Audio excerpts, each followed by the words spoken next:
I know the last 2 days we've had different conversations, but day 3 is about AI and media, right? So this summit is about AI and media. And I'm sure we've heard the word AI more than we've heard our first names. I know that if I told everyone here to take a shot of tequila for every time you've heard the word AI this year, we'll probably be leaving this conference drunk. Am I right? Right? Okay. So I have a very interesting panel of experts, and I'm very honored to be introducing them. Please help me welcome Joshua Olufemi, who is the founder of Dataphyte, and Idris Akinabjo, who is the managing editor from Premium Times.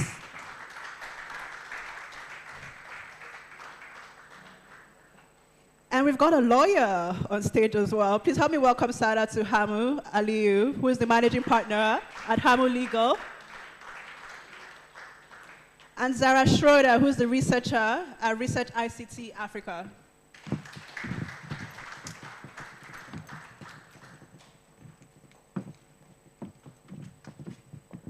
Ooh, I'm loving all the colors on stage. It's like the women came with colors, and the men were just like, okay, I'm just going to show off. All right, thank you so much for joining us, and I'm really excited to be hosting this panel. And of course, I'm going to start with Joshua, right? And I'm very happy that you sat all the way over there. Did they tell you to sit all the way over there, or you just subconsciously decided to? Okay. Can we make sure all your mics are working and they're all turned on, please? Joshua, is yours working? Not yet.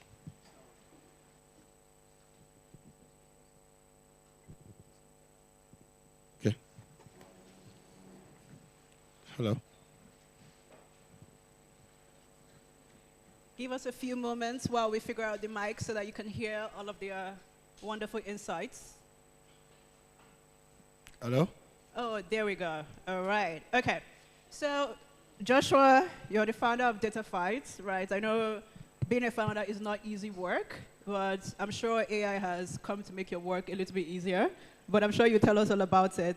So how have you been using AI so far in leveraging journalism as being the leader of Dataphyte? Thank you so much for the question. I really wish AI can really make my work easier by getting me funds. Like, for every time people say hi, it gives me like $1,000 and I'll be fine. But generally, I mean, at Dataphyte, we're data, and technology company, using data and technology to intermediate, if you like, journalism and public policy. And we have like 3 approaches that we use in doing that. One is access, the other is insight, the third is what we call resourcing. And with resourcing, that's where we have training and technology. Across these 3, if you like, pillars, we've deployed AI to do our work. With the access work, where we do more of what you will call primary and secondary data collection. For every of our secondary data collection, whether we are scraping data from online or we are trying to do monitoring of conversations like sentiment analysis of Twitter, Facebook, conversations about policy or practices in the country, we tend to continue to use AI to support that work, right? That way, we are able to harness more than what human capabilities allow. The other is when we use it for primary data collection. And how we've done this is, when we started in 2020, that was COVID, journalists didn't have access. I mean, there was limited access for journalists to go to the field and collect data. So we worked with natives, if you like, or people at the grassroots to help us get information about prices of goods. When we did this, there was another client that we had that wanted us to understand the services and needs of the aging population. And for all of this, we realized that even our clients didn't know the questions they wanted to ask, right? They couldn't design very focused and targeted or informed research questions. So when we're building our Go Local platform, which is a hyperlocal data research platform, we ensured that there was AI from hand to hand. The AI helps you to, design the questions. You just tell it, I like to know the impact of climate change on, farming. and then you tell it if you want, and then it gives you like 10 to 20 questions, and you can tell it to make it in, multi-choice or different ways, and it does that for you. And after that, you turn that into a campaign. When your data is finally collected, I don't want to talk about how algorithm helps us to also, make the data reliable, but when the data is collected, even within the Go Local tool, you're able to also run your analysis and get like a first draft, insight from the data. So that's like what we do with the analysis. With Policy Insight, what we're doing is, I've taught data journalism for like 10 years, probably trained about a quarter of the people in this room, but you've not seen a quarter of their reporting being data-driven.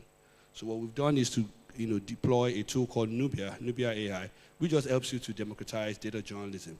All you need to do is to have a data in any format, and then you put it in the tool, and then it writes the story for you, or you can prompt it. Some of the things we saw in the features of the mentee, the fellows that presented, is able to do analysis, visualization, and audio for you.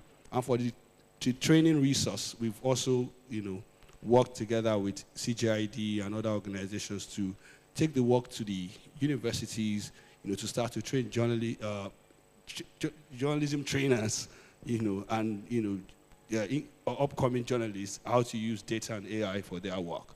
And of course, I've spoken about the technologies that we have built around it.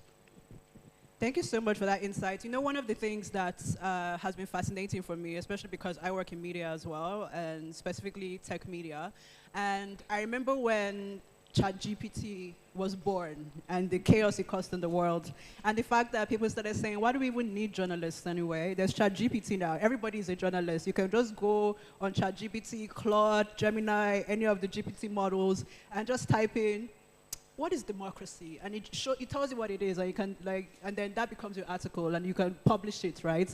So, and I'm very glad that you're laughing, Idris, because you're the managing editor of Premium Times, and you guys do really interesting work around that. So, how have you found that AI has either contributed to the work that you do at Premium Times at the moment? And do you also think that journalists are no longer needed now that we have ChatGPT? Of course, first to answer your question, journalists will always be needed in any democratic society. So I have no doubt that we are here today, we were here in the past, we'll be here in the future. Sorry, are you a journalist?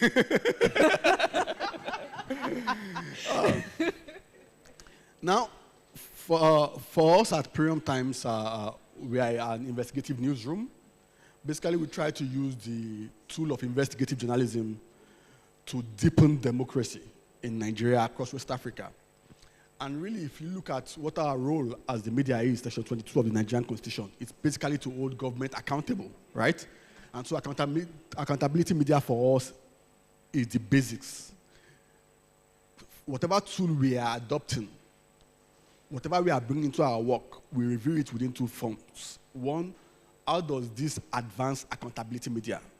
How does it help us to do our work as journalists better, as investigative journalists?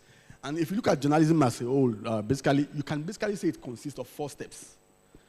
Ideation, which involves the generating of the story ideas, the pitching, and so on, to the reporting aspect of it, which includes sourcing, interviews, and so on, to processing, which involves editing, analysis, and then to the production, which of course involves publishing of the stories and so on. If you look at each of these 4 processes that is needed for a story to be produced, AI can play major roles in any of them. It then depends on, first and foremost, our understanding of AI, 2, understanding of the tools needed for that purpose, and 3, ensuring that we do not deviate from the core principles of journalism. So take the first one, ideation, for example. There are AI tools that basically help you generate story ideas and even convert your story ideas to pitches. The easiest, for example, is Meta AI. From your WhatsApp, if you're a reporter and you're confused, don't know how to generate a story idea, you can ask Meta, I'm a reporter covering Abuja, I'm trying to generate a story around poverty in rural communities in Abuja. Can you give me a story idea? It can help you generate story ideas, a story idea. Same with other tools. There are AI tools that can help you convert your story ideas to pitches and so on. So AI is useful in that extent. Same for, however, the second category, which is reporting, that is an area where I think journalists have to continuously stand out. Because AI cannot help you do reporting. AI cannot help you identify the right sources to speak to. AI cannot help you identify the right questions to ask. Because you can ask the wrong source the right question. You can also ask the right source the wrong question. But for a good journalist, you must ask the right source the right question. You must know where to meet the sources, what documents. AI will not help you do a lot of that. So when it comes to the reporting aspect of it, there is very little that AI would help you do. And that's why the best journalists of the future will be journalists who are good reporters. Because a lot of the other aspects of journalism now, AI can help you do a lot of it. Take the last phase, for example, the production. Whether it's the publishing of the stories, whether it's newsletter production, whether it's even podcast production, there are AI tools to produce podcasts. If you write an investigative story, for example, and you want to turn it to a 30-minute podcast or a 10-minute podcast, there are tools to do that right away. So there are AI tools to assist journalists in different processes. But the best journalists who will stand the test of time are those who understand reporting and those who do it judiciously. Thank you. Please give him a round of applause. I 100% agree with you, Idris, because I've been seeing research that says exactly that, right? That the best journalists for the future are not the ones that completely overhaul their own careers with AI, but the ones that are able to use the tools to actually advance their work. Because that's what AI is supposed to be, right? It's about advancement of the future and humanity, so we're not going to be erased, right? So AI is just an enabler. So thank you for that. And Zara, your work is research, right? So I'll just bring like a little tidbit about like the US elections, for example. The US elections just wrapped up. We saw how that ended. But one of the big things that came out of that was the fact that everybody kept on saying like legacy media is dead. And the way people consume media has dramatically changed. You know, people are no longer going to CNN anymore to go find out what's going on. They are going to independent reporters and creators, people who are leveraging AI tools, you know, to actually advance their work, using AI tools to do podcasts. So based on the research that you've seen in Africa, like what's that telling you about consumer behavior? I think that it's very important to recognize that AI is drastically and rapidly transforming the media landscape in Africa, not only in Africa, but around the world. And I think, as you mentioned, AI is definitely being leveraged in so many different ways in terms of democracy and in terms of elections. I think that what we've found specifically in our research at Research ICT Africa is that recent development of AI, especially in terms of generative AI, causes instances of deepfakes, superimposed content, and this essentially contributes to the spread of mis and disinformation on the continent. And I think that this is specifically impacting democracy in negative ways. And what we found also specifically in our research is that generative AI is being used to exacerbate online gender-based violence. We've looked at it from a South African context, and we found that because it's exacerbating online gender-based violence, these women no longer want to participate in online platforms. And in the current era that we're living in, online platforms is where discourse happens around democracy, elections, anything to do with media. And if women are excluded from these platforms, they cannot contribute to discussions where they are needed and where their voice needs to be heard.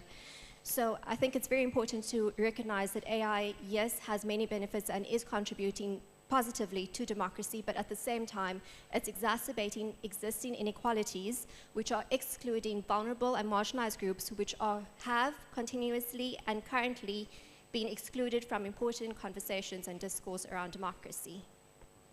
Thank you so much for that, Zara. And now I'm very excited to talk about the law and regulatory aspect of AI, because I know one of the big things around AI right now, everyone is shouting, especially government folks are shouting, regulation, regulate, regulate, where you can't regulate AI, right? But maybe you can build frameworks around it. So I was listening to this podcast, Joe Rogan, and he had on Idris, who runs one of the largest venture capital firms in the US.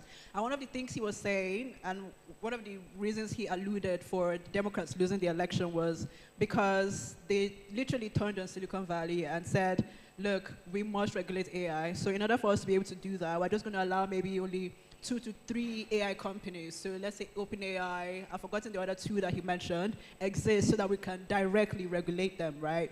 But I thought that was interesting, but with the work that you do right now, like how are you seeing, like are there frameworks that will guide that? Are there like, what are you seeing about the way that discussion is going on right now with like AI regulation or public frameworks that could also help advance trust in these systems?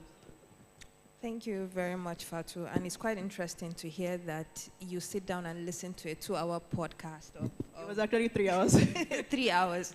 So your staying power it's very good. I think just to bring it back home in terms of where we are and reflecting our audience in the room. Specifically, it was quite interesting, I agree, to watch the demos earlier in terms of how AI can specifically help journalists. But with that level of sort of integration of technology into what was deemed to be the, original source of truth, there tends to be a need for some sort of regulation, because we're moving from what we know as traditional media that already have existing codes and guidelines that will tell them, take this down, or we won't license you to do A, B, or C. But with new media, with our phones, with social media, we all have the ability to sort of become media people, by the way. So specifically in terms of regulation of AI, I believe that a time will come that there will be guidelines that are more specifically sectoral towards regulation, not sort of putting a brakes in terms of the development of AI. Today we had at least, I think, 5 presentations. There was a proposition for us to do a countrywide demo or incubation for a lot of people to come and show in their genuity. So when it comes to regulation of AI and media, I believe there are steps that are already being taken, but more on a global landscape than for us here specifically in Nigeria. What I believe we need to do and explore here in Nigeria is, how do we use AI as journalists? What are the ethical codes and standards that we would rely on? And then secondly, when it comes to our day-to-day issues in terms of democracy, what are the guidelines that our electoral bodies and our codes are looking at in terms of how does AI affect our electoral processes? Are we completely banning the use of AI when it comes to producing content, that political parties are also aware that, oh, we cannot use AI to produce content or videos, or either for parties against or to sort of augment what is already being communicated? So this is more specifically when it comes to deep fakes. But as we are today in Nigeria, we are not in a place where we have specific regulations as it comes to AI. But we must be conscious in terms of the use of AI when we're either generating news or generating content, because more specifically, the information you put in is what is being used to train the AI, and the outcome you will get as a journalist may not often be accurate. But because there are no codes that exist to regulate us, it's left to us now to establish some sort of ethical use or ethical responsibility in terms of the use.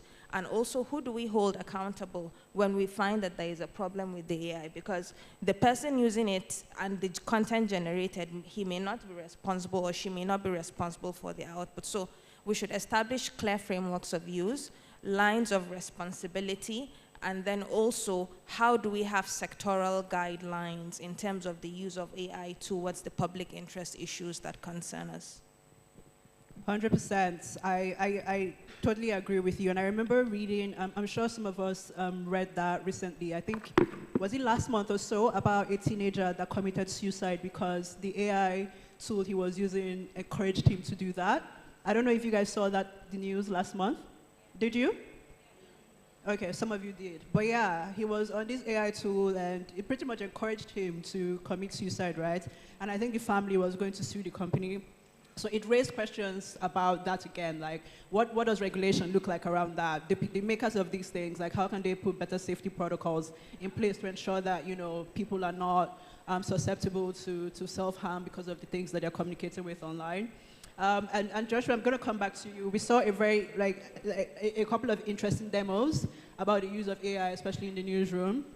And with the work that you do at Dataphyte, how has AI, can you share like an example of how AI has impacted a work that you did, some project that you did, especially in terms of like the impact and reach you had?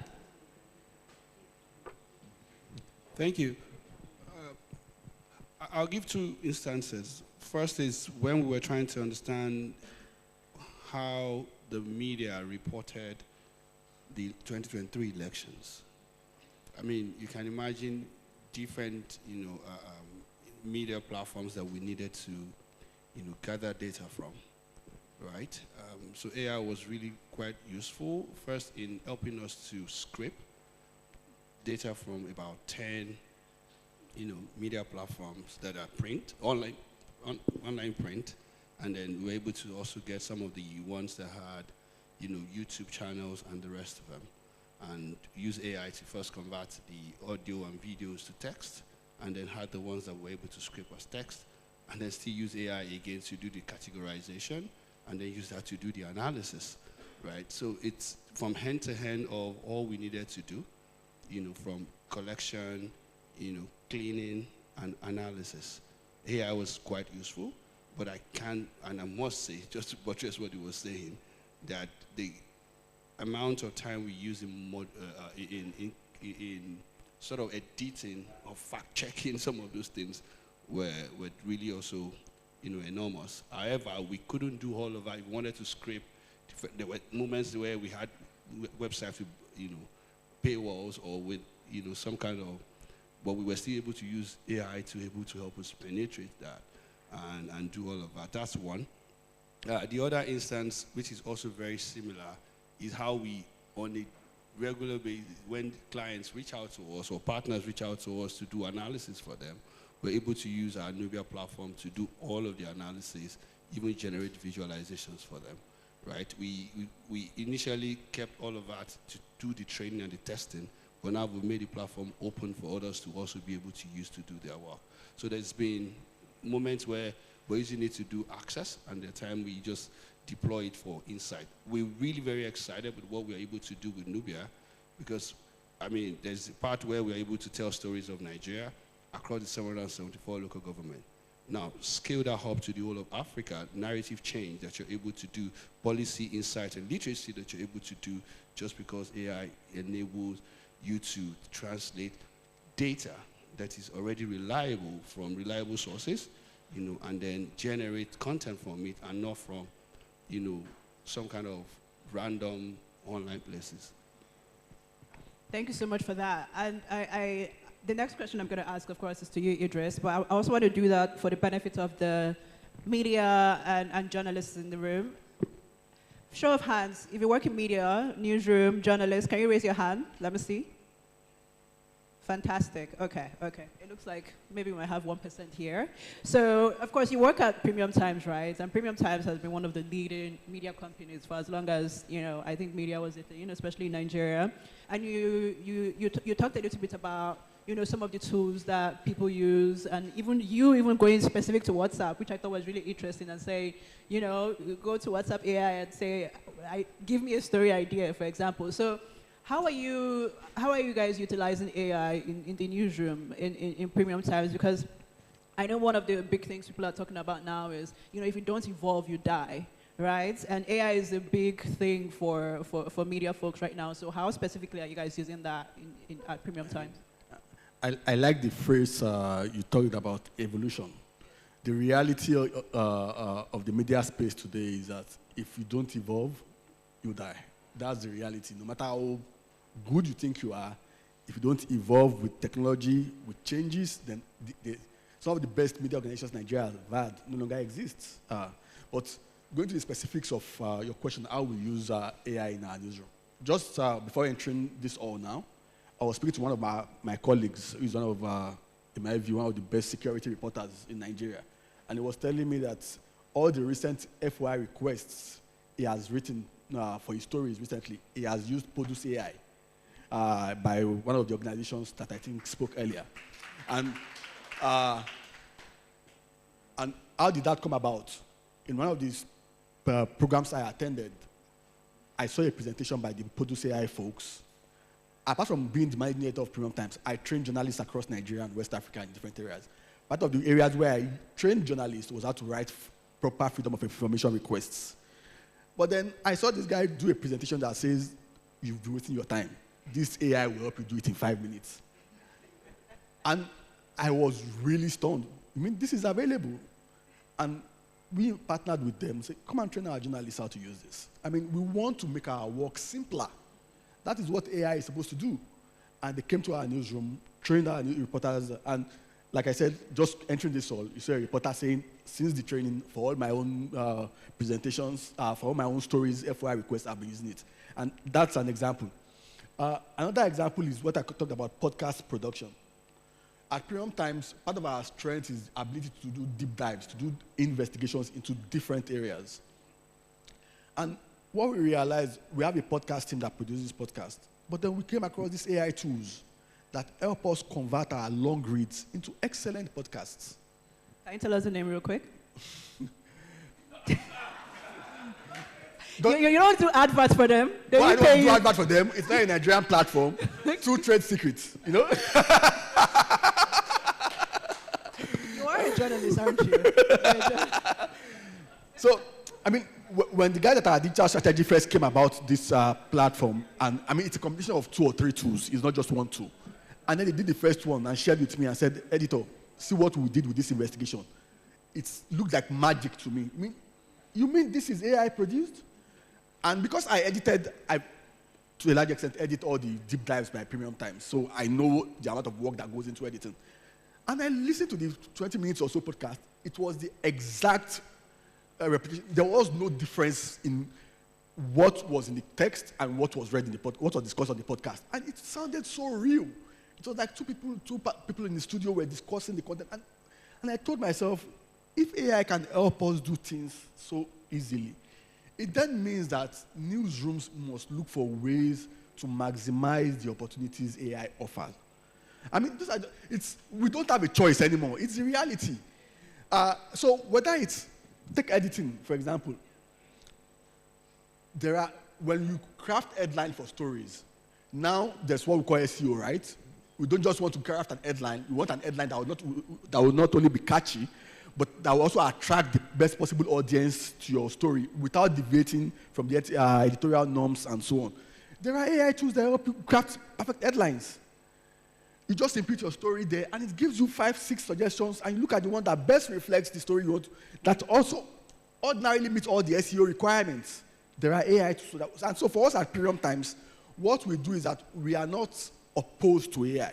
We look for AI tools that can make our work more efficient, and we adopt them in our processes. But while doing that, we don't throw away the issue of editorial supervision. So whether it's using AI to do transcription, or using AI to suggest headlines, or using AI to do podcasts, we still ensure that we review all these works to meet our standards. Thank you. Thank you very much for that. I'm going to find you after this to ask you some questions about those tools. Yeah, what you really said was very interesting, especially the part that you talked about editorial supervision and making sure that, you know, that is not cut out of the process. Because sometimes, how many of you have put something in ChatGPT and you're like, yeah, I don't think that's right. I don't think that's correct. You know, so even some of these platforms, they would warn you, there's a prompt at the top saying, it's not 100% accurate, so you still need to fact check. So I think, you know, still incorporating editorial supervision is very important. And Zara, so we just heard Fali talk about the fact that, you know, there's a bit of frameworking that is needed, especially around AI tools and especially around like sectorial needs for AI tools. So how do you think the media and government can actually like work to address these challenges together, especially because the media, they are the ones that know what's going on. They are the ones that probably have like the best recommendations for moving forward. So how do you think like this kind of synergy can work? I think at the moment, governments and media houses are working and operating in silos. But besides that, I think besides governments and the media collaborating, I feel like big tech companies who are developing these AI technologies need to be included in these discussions, because they are the ones who are essentially developing the generative AI and all these AI systems that we are using. It's also important that they are included in these conversations because they need to hear how to contextualize these AI technologies that we are taking up and contextualizing it to our lived experiences as Africans. I think it's very important that that is also done. And I think that the first way that media and governments could collaborate in respect of African countries, as well, because they need to contextualize African contexts. What happens in Nigeria is different from what happens in South Africa, from Uganda, Ghana, etc. And democratic practices are essentially different in each of these countries. So it's really important that governments in these respective countries collaborate with media. And I think the easiest way is to kind of promote and produce educational campaigns, because the ordinary citizen who experiences AI and in its current state, it's quite difficult for them to decipher what is real and what is fake in this democratic era that we live in, especially with the rise of technology. So it's very important that we educate our citizens and that we kind of raise awareness around how AI is being used in democratic practices. I think a big issue that we also face in Africa is the digital divide and the fact that a lot of people don't have access to digital devices, internet data. So when they do come online, they don't have digital literacy where they know how to use these AI technologies for democratic practices. And also it's so easy through social media to be exposed to so many different forms of mis and disinformation. Essentially, social media is where we are communicating and where we are consuming media.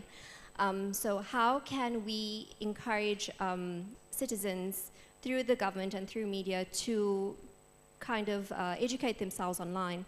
And I think that it's also important for these big tech companies as well to consider the responsible use of these technologies for the ordinary user, especially in the African context where we face so many other challenges in terms of poverty, inequality, unemployment, lack of education, lack of access to proper healthcare, and really kind of honing in all these things to make the experience of AI in democratic practices more specific to the African user. Thank you. Thank you so much for that, Zara. And hopefully if there are any regulators in the room, they got that recommendation.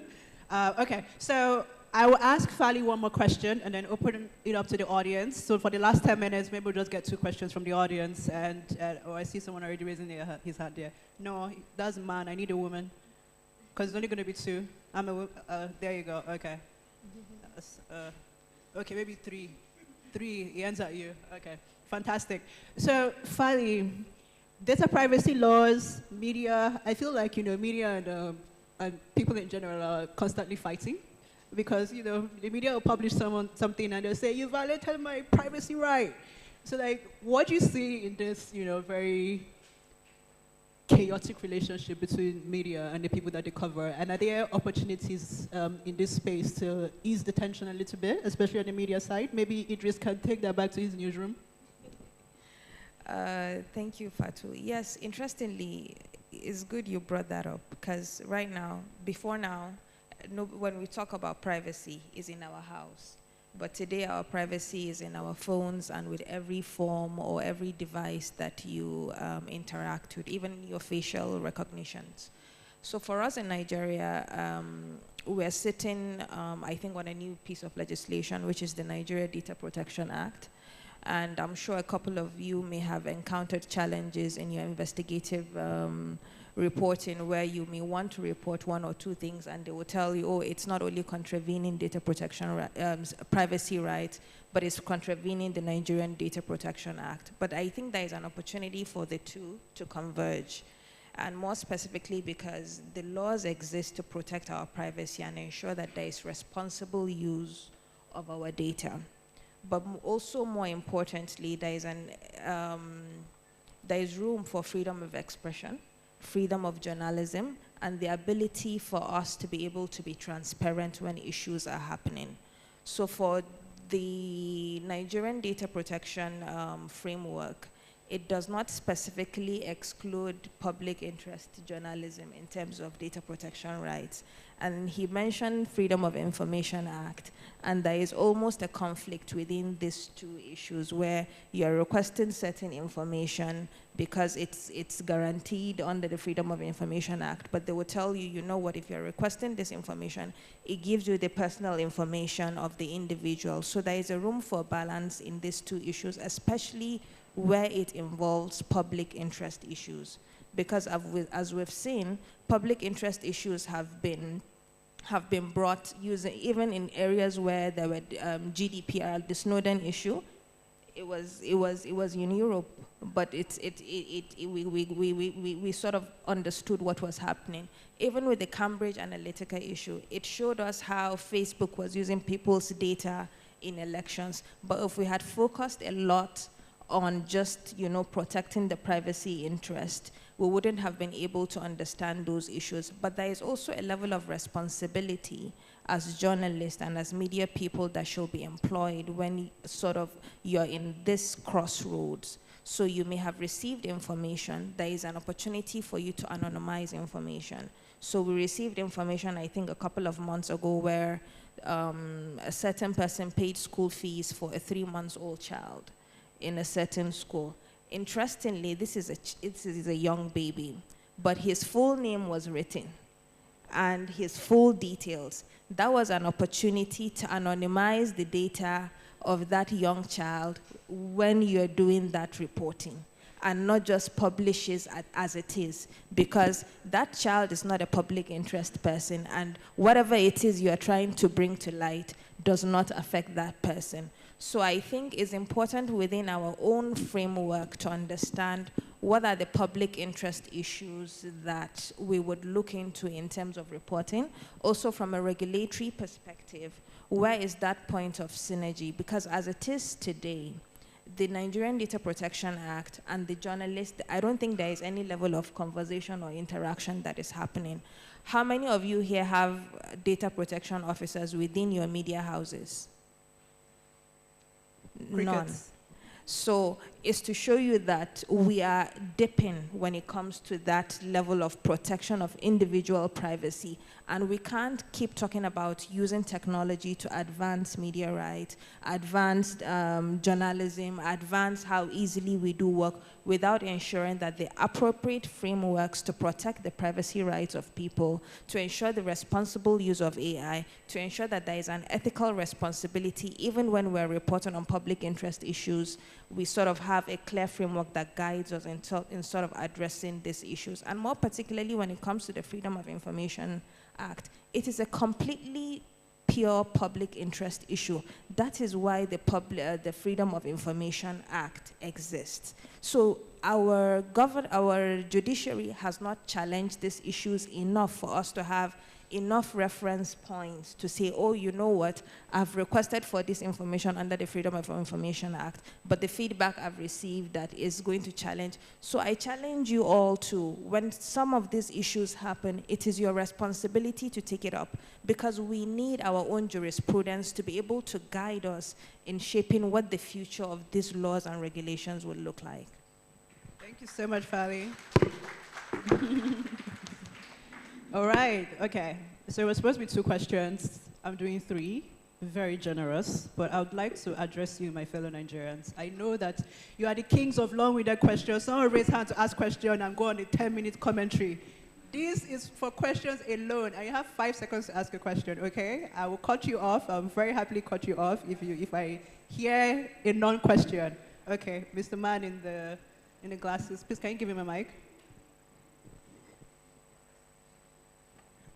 And if you can also specify who you want to ask the question. Thank you very much. Yeah. Kabir Adejumo is my name, and my question is to Oga Idris. You talked about, getting idea from from AI and thereabouts. So there's a situation, a reporter had gone to field interview, then you transcribe, then you give it to AI to convert to a feature story. So we had the experience, and we're like, oh, we're not going to use this report because there's no human element. In that regard, is that also acceptable, or you just say, come on, go and write your report? Thank you very much.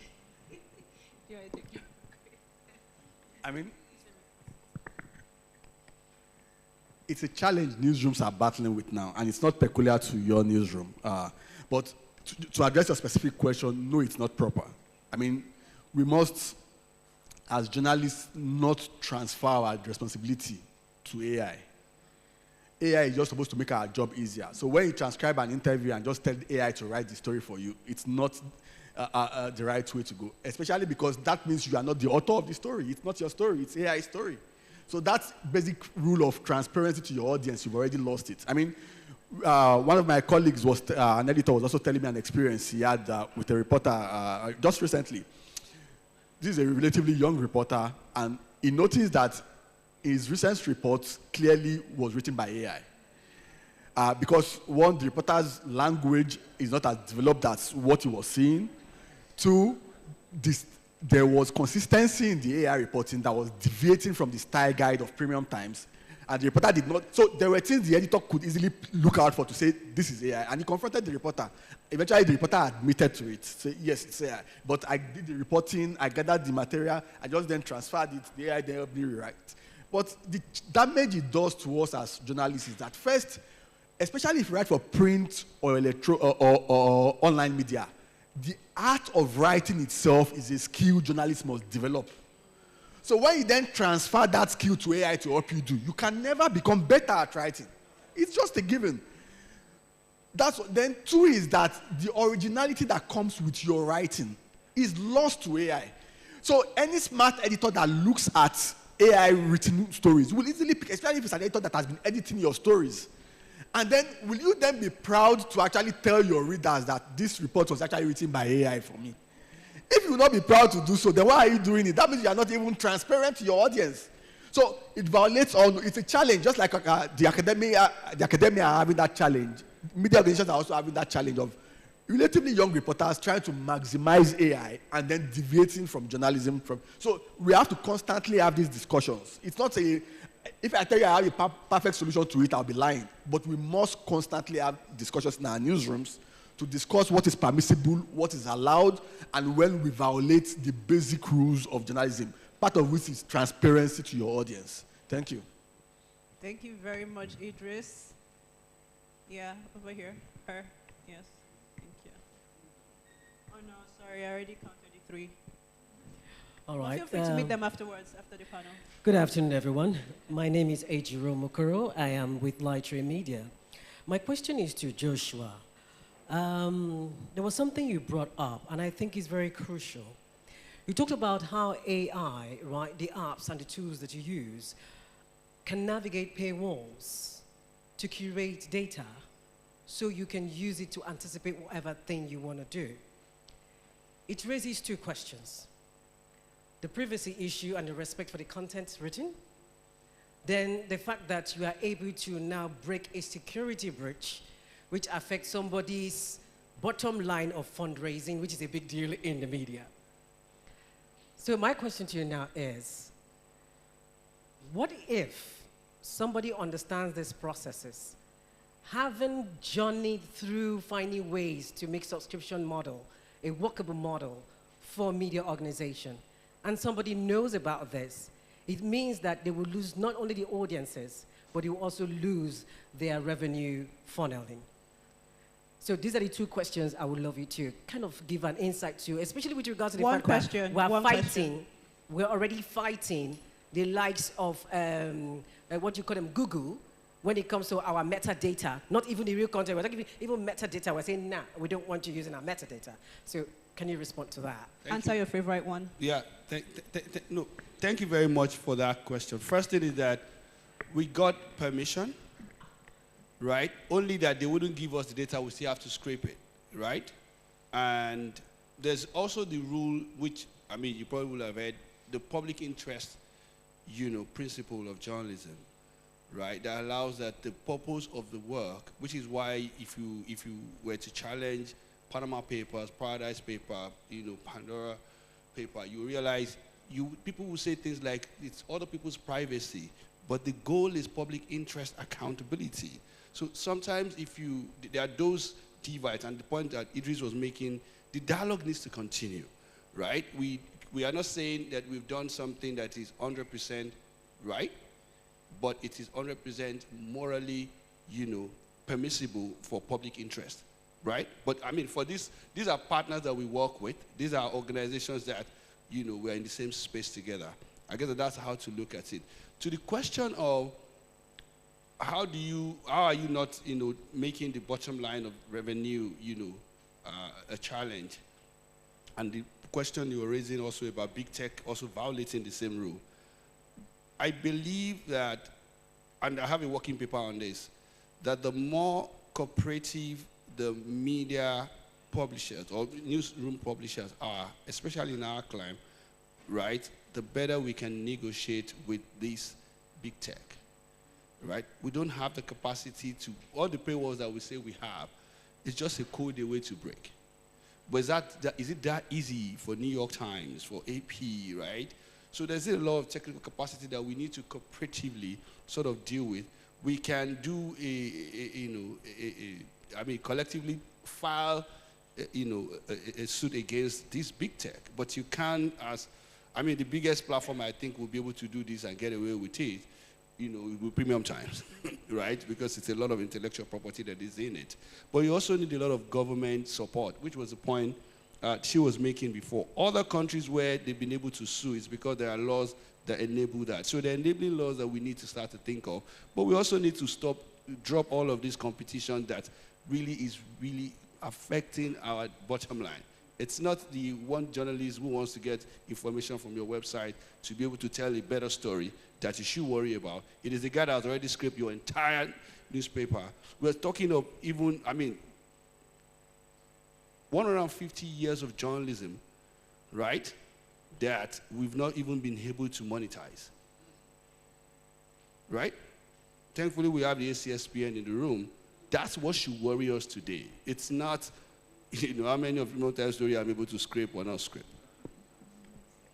Thank you so much for that. And then the last question from the man over there. Yeah, can you stand up? Okay, thank you. Good evening, all. My name is Mabas Akila from the University of Jos. Hey, great Jos site. Thank you, great. So you see, at the end of the day, it's a good thing that you've given me the opportunity to ask my question. I agree. Well, my question is to Mr. Joshua. I like what you're doing at Dataphyte, and I wish that you keep it up. There's a general consensus in the House. The panelists there have indicated that framework is important, regulation is important, and basically, I know that it's also important that we think of ethics. And one of the ethics that concerns AI, there's a professor in Zurich that was asked the question, and he just summed it up in one sentence. And he said, make it accessible to everyone. And I think Ms. Zara had also indicated that. Now, you are a businessman, and how does business relate to making this accessible to everyone? The digital divide is expanding when it is not done. So how do you balance between breaking even and also ensuring that this AI becomes accessible to just everyone? Thank you. Thank you for that big question. And thankfully, the guy who's helping us think of money making just entered, and is in front of me looking at me like this. Right? I think maybe that's one lesson to learn from big tech. They give us access to Facebook, Twitter, Google, all of your tools, right? Use that to get all of us, to rely totally on them. And now they're asking us for the money and we're paying it, right? They didn't need to do anything to media organizations to pay to advertise their content. What they first did to you is to allow you to add their, code into your WordPress, and right? So you've got to we need to continue to think, and I don't have all the answers, trust me. I was still in the room last week with DG, and we're talking about how do we make money out of this whole thing? So there's a lot of, thinking about creating the value that people depend on enough to be able to pay, right? someone asked the question when one of the fellows was pitching. That person is already seen that if this thing is not free for life, I'm in trouble, right? And I'll give you an example to finish this, why Dubawa AI needs to go premium. My EA will always come back in less than 5 minutes of he hold you, and then he will give me the text, and he's like, this is too good. I'm like, which of the tools are you using, Oga? And he says it's Dubawa. I'm like, okay, right?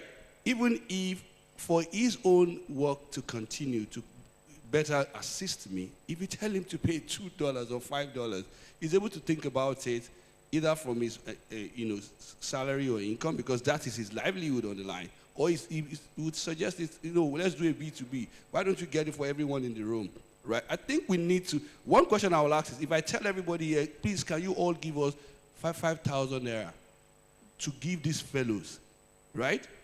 We will start to remember all the pain and the tea in front of the pain, right? All right? However, it is those, I think we should just continue to look at what is the value that I'm creating. That is, even as I provide accessibility, right? We've trained journalists across newsrooms, right? And they still don't use those training, right? Start to tell them to pay.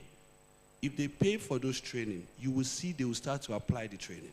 And that's why Dataphyte, for instance, is monetizing its training. We've done enough free training for people, right? We've trained over 2,000 journalists, and we are not seeing the data journalism stories, right? Wait for us.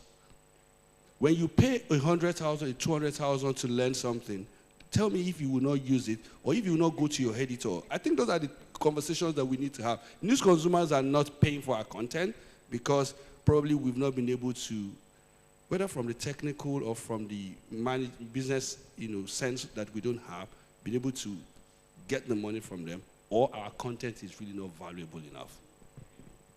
Please give it up for these incredible panelists and experts. And one of the things I like to do after listening to very incredible speakers is figuring out a way to make sure that you're following up with their work, and they are representatives of very, very interesting organizations. So of course, make sure you check out Dataphyte. Just Google, right? Google, of course, Premium Times, you already know Premium Times. Research ICT Africa, make sure you check them out. And if you need a lawyer, she's your woman. Hamu Legal, they are all on social media, so make sure you check them out. So help me thank them very much for giving us tools and all the insights from a very incredible panel. Thank you very much. Thank you.